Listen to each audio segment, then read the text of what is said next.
Bonjour, bonsoir à tous. Encore une exhortation.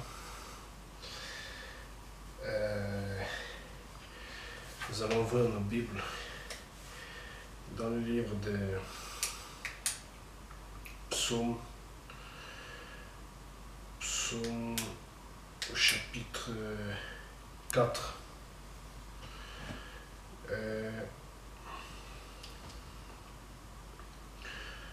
Nous allons lire tous les psaumes. Psaume chapitre 4. Je lis pour la gloire de Dieu. Le titre du psaume, c'est « La sécurité qu'accorde l'Éternel ». La sécurité qu'accorde l'Éternel. Au chef de chœur, avec instrument à cordes, psaume de David. Quand je crie, réponds-moi, Dieu de ma justice. Je lis pour la gloire de Dieu. Quand je crie, réponds-moi, Dieu de ma justice. Quand j'étais dans la détresse, tu m'as mis au large. Aie pitié de moi, écoute ma prière. Vous les hommes, jusqu'à quand mépriserez-vous ma gloire? Jusqu'à quand aimerez-vous ce qui est sans valeur et rechercherez-vous les mensonges?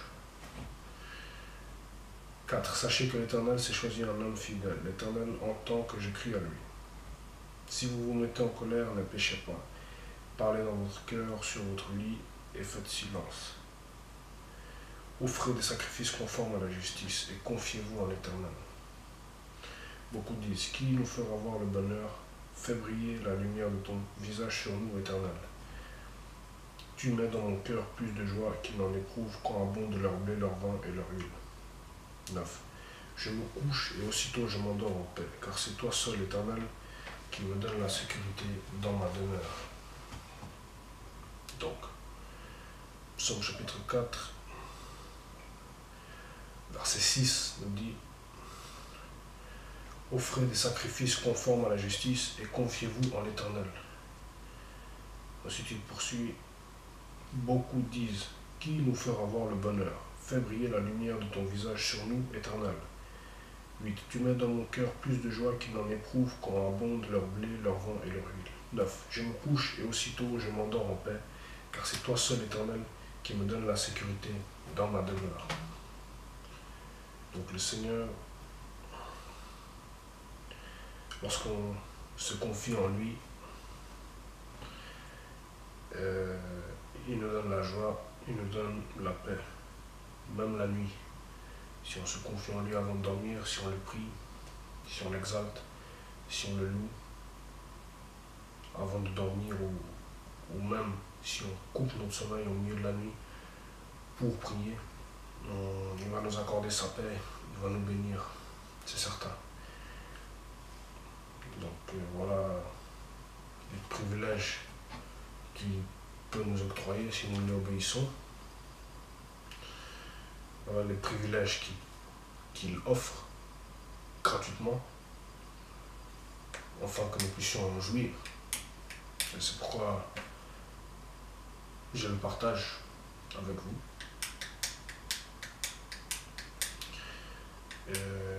Vraiment, Dieu est beau, parce qu'il est venu, il est descendu il y a 2000 ans du ciel, de sa demeure sainte. Il avait tout là-haut, mais il est venu au milieu des pécheurs, au milieu de nous, qui ne sommes pas dignes. Et il est venu nous sauver. Il n'est pas venu croiser les bras, mais il est venu, il a marché, il a avancé, il a persévéré. Il est mort, ils l'ont tué. Et il a souffert jusqu'au bout pour nous, pour vous, pour nous, pour toi, pour moi, les pécheurs, pour manifester sa gloire, pour que son sang nous protège, pour que son sang nous couvre, et que le Saint-Esprit nous conduise dans toute la vérité. Et pour qu'on dorme en paix, le verset 9 dit « Je me couche », ça parle du serviteur de Dieu, « Je me couche et aussitôt je m'endors en paix, car c'est toi seul, Éternel, qui me donne la sécurité dans ma demeure. » Donc il donne la sécurité dans la demeure du juste. Amen. Donc on va prendre l'évangile de Jean, l'évangile de Jean, pardon, le livre de Éphésiens, Éphésiens chapitre 5, le verset 20. Éphésiens chapitre 5, le verset 20. On va même commencer au verset 18. J'ai lu pour la gloire de Dieu. La Bible déclare, Éphésiens chapitre 5, verset 18. Ne vous enivrez pas de vin, cela mène à la débauche. Soyez au contraire remplis de l'esprit. Dites-vous des psaumes, des hymnes et des cantiques spirituels, chantez et célébrez de tout votre cœur les louanges du Seigneur. 20. Remerciez constamment Dieu le Père pour tout, au nom de notre Seigneur Jésus-Christ. Soumettez-vous les uns aux autres dans la crainte de Dieu. 22. Femmes, soumettez-vous à votre mari comme au Seigneur, car le mari est le chef de la femme, comme Christ est le chef de l'Église qui est son corps et dont il est le sauveur. 24. Mais tout comme l'Église se soumet à Christ, que les femmes aussi se soumettent en tout à leur mari.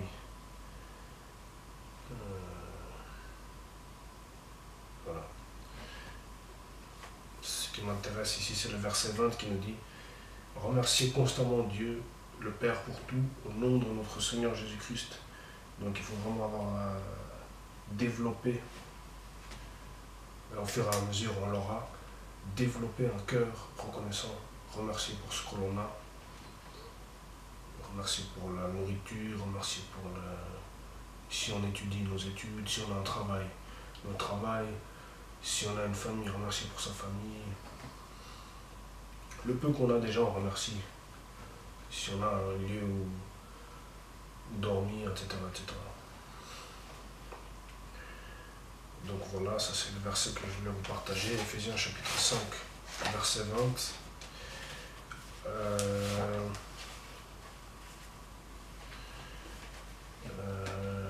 Donc, il nous offre la joie, la paix, l'amour gratuitement, mais il attend quand même qu'on lui rende grâce, qu'on le remercie, Dieu, Jésus, parce que lui-même il a déjà tout accompli et en 33 ans il n'a pas péché. Il est venu sur terre il y a 2000 ans. Pendant 33 ans, il s'est incarné, il a pris notre condition et il a été obéissant jusqu'à la fin. Donc il attend la même chose de nous, il attend vraiment qu'on fasse l'effort demandé pour hériter les promesses, pour manifester sa gloire, pour être rempli de son esprit et de faire sa volonté. Alors nous allons pécher, aucun de nous n'est parfait, la Bible dit que le cœur de l'homme est tortueux, mais nous devons nous accrocher, marcher dans ses voies et avancer, parce que la parole de Dieu c'est des projets de paix et non de malheur, nous dit Jérémie, le prophète Jérémie, chapitre 29, au verset 11, que Dieu a des projets de paix et non de malheur. Donc vraiment, c'est important d'obéir à la parole, de pardonner aux hommes leurs offenses. C'est difficile, mais il faut demander l'aide du Saint-Esprit. Et on va prendre le verset dans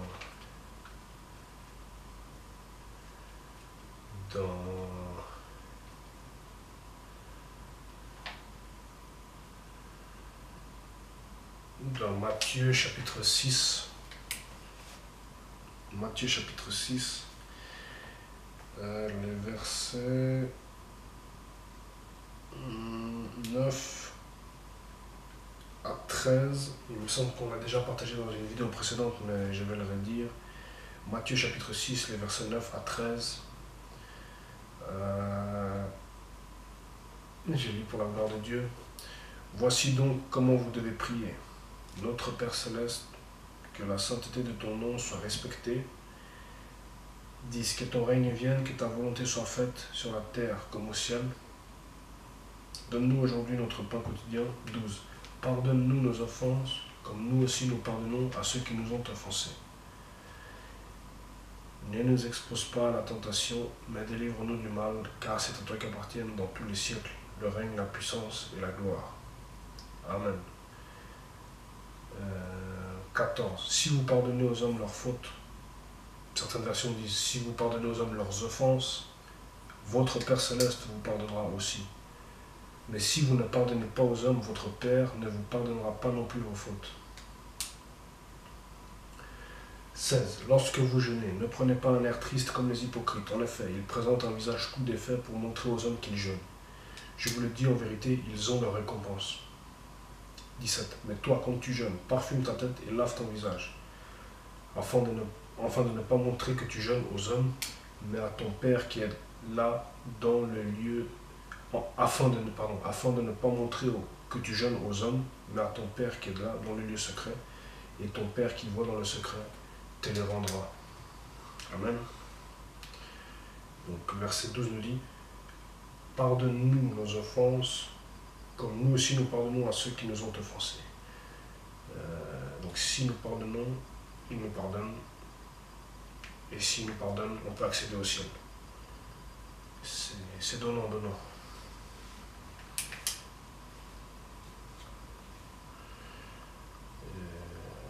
Pour cela, il faut vraiment prier, il faut obéir, il faut faire ce que Dieu demande, remercier, être humble, demander à Dieu la sagesse et se maintenir dans la sagesse et dans la persévérance.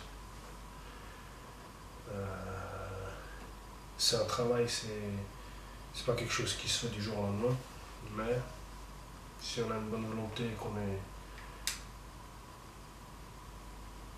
calme, qu'on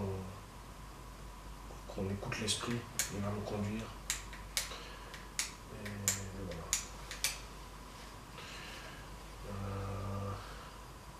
On va prendre encore 2 Rois chapitre 6. 2 Rois chapitre 6 et le verset 16. Je lis pour la gloire de Dieu. La Bible déclare, il répondit, n'aie pas peur, car ceux qui sont avec nous sont plus nombreux que ceux qui sont avec eux. Donc là, on est dans le contexte de la guerre d'Israël contre la Syrie. Il y a l'homme de Dieu Élisée qui est avec son serviteur Élie. Et Élie, voyant l'armée syrienne avancer, il est rempli de peur. Et Élisée le voit. Il voit qu'Élie a peur. Et alors il lui répond au verset 16. Ou plutôt on va lire le verset 15 pour voir la réaction de Élie qui a peur. 2 Rois chapitre 6 verset 15, je lis pour la gloire de Dieu. Le serviteur de l'homme de Dieu se leva de bon matin pour sortir de la ville, et il vit qu'une troupe la cernait, avec des chevaux et des chars. Il dit alors à l'homme de Dieu, « Ah, mon Seigneur, comment ferons-nous? Comment ferons-nous » Verset 16, il répondit, il, c'est Élisée, « N'aie pas peur, car ceux qui sont avec nous sont plus nombreux que ceux qui sont avec eux. » Et quand il parle de ceux qui sont avec nous, il parle de l'armée céleste. Dans le spirituel, il y avait une armée, elle est toujours là d'ailleurs pour ceux qui invoquent Dieu. Il envoie son armée pour les hommes qui marchent, qui lui sont agréables. Et c'est pour ça. Et cette armée-là est plus nombreuse que n'importe quelle armée. Et je peux vous assurer, l'armée de Dieu, elle est plus nombreuse et plus puissante que n'importe quelle armée. Sauf que c'est spirituel, on ne le voit pas. Et c'est pour ça que Élisée déclare, verset 16, il répondit, « N'aie pas peur, car ceux qui sont avec nous sont plus nombreux que ceux qui sont avec eux. » C'est-à-dire ceux qui sont avec les Syriens, en l'occurrence. Mais ça peut être aujourd'hui ceux qui sont avec les musulmans, ceux qui sont avec les bouddhistes ou je ne sais pas qui, les Sud-Américains, quand on est enfant de Dieu, ceux qui sont avec nous sont plus nombreux que ceux qui sont avec eux, peu importe qui c'est. Donc voilà. Vraiment, si vous n'avez pas encore donné votre vie au Seigneur Jésus, je vous encourage à le faire. Parce que vous avez toutes les promesses dont je vous ai parlé. Vous avez le guide, la Bible, qui est le mode d'emploi pour accéder aux promesses et pour faire ce que Dieu veut que nous fassions. Donc vraiment, si vous n'avez pas donné votre vie au Seigneur Jésus, si vous n'êtes pas encore fait baptiser, si vous n'êtes pas né de nouveau, alors ce serait bien de le faire. Si vous êtes prêt à payer le prix, à marcher dans ses voies, à combattre le bon combat, comme disait l'apôtre Paul. Et voilà. Procurez-vous une Bible. Éventuellement, suivez les enseignements. Approchez-vous de Dieu. Et il s'approchera de vous. C'est écrit dans Jacques, chapitre 4, verset 7, je pense. Jacques, dans le Nouveau Testament, chapitre 4, verset 7. Approchez-vous de Dieu, il s'approchera de vous. Et voilà, donnez votre vie au Seigneur. Repentez-vous de tous vos péchés. Repentons-nous de nos péchés. Continuons à marcher avec lui. Et que Dieu vraiment nous couvre par son sang précieux, qui couvre tout notre être. Et voilà. Amen. À la prochaine. Salut.